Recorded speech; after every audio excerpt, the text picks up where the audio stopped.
New developments in the Iran war, multiple reports saying the U.S. and Israel are planning to strike Iran's energy infrastructure as soon as this weekend in what could be one of the harshest attacks on civil targets to date. Meanwhile, Kuwait today reported new Iranian drone attacks on critical infrastructure, though no casualties were reported. Joining me now, founder of Democratic Majority Action PAC and retired Marine Corps Lieutenant Colonel Amy McGrath. Amy, I'm glad to have you back to the show. Welcome. So the stop-start fighting between the U.S. and Iran, it appears to have entered a new phase now with Gulf allies and Tehran-backed proxies joining the conflict. Add to that, the Strait of Hormuz is still closed. U.S. missile stockpiles are depleting, and distrust between the two sides is only deepening. Do you see a clear path forward to end this war? No, I don't. And that is why we never should have started this to begin with. Reminder, there was no authorization from Congress to start this, no declaration of war. We had no funding. We had no backing from the American people at the beginning of this thing. If you remember, Trump started this thing 2 days after he did a State of the Union address where he didn't even talk about war. We have no allies here except for Israel. And there's a lack of transparency within the Pentagon, talking about the war itself, the numbers of deaths that we've had, the numbers of injuries, the extent of damages in the region.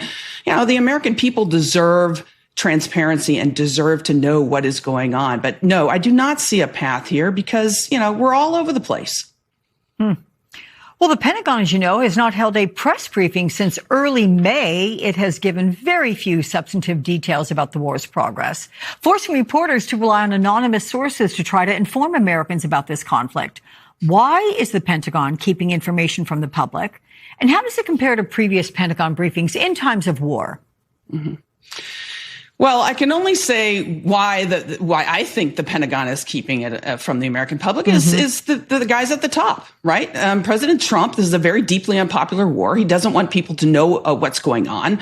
The Pentagon is led by a deeply incompetent, insecure man in Pete Hegseth. The fact is the Pentagon hasn't had an actual press briefing since May.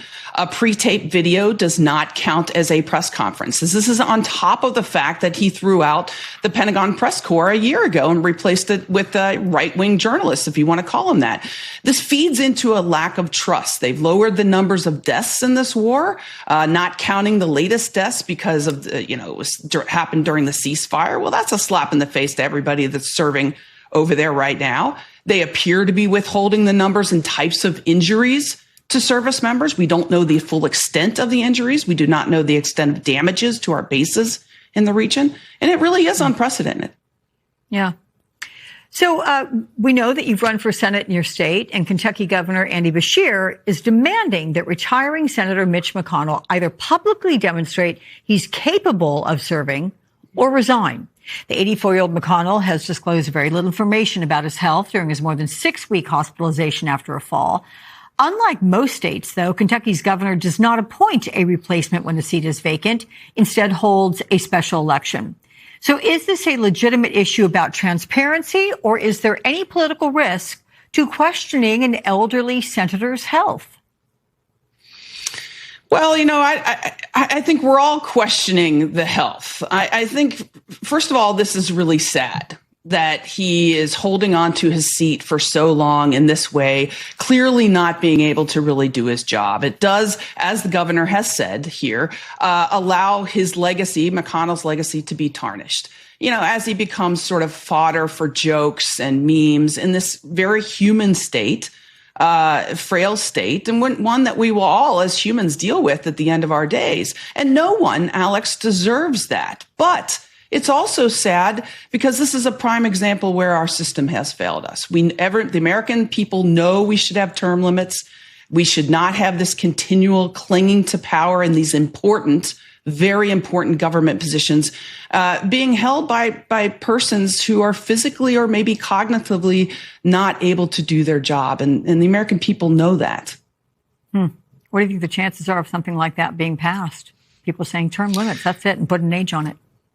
Well, sadly, the people in power don't want that. I mean, if you look at McConnell, he's a perfect example of that. But it's something that we need to do structurally for our democracy.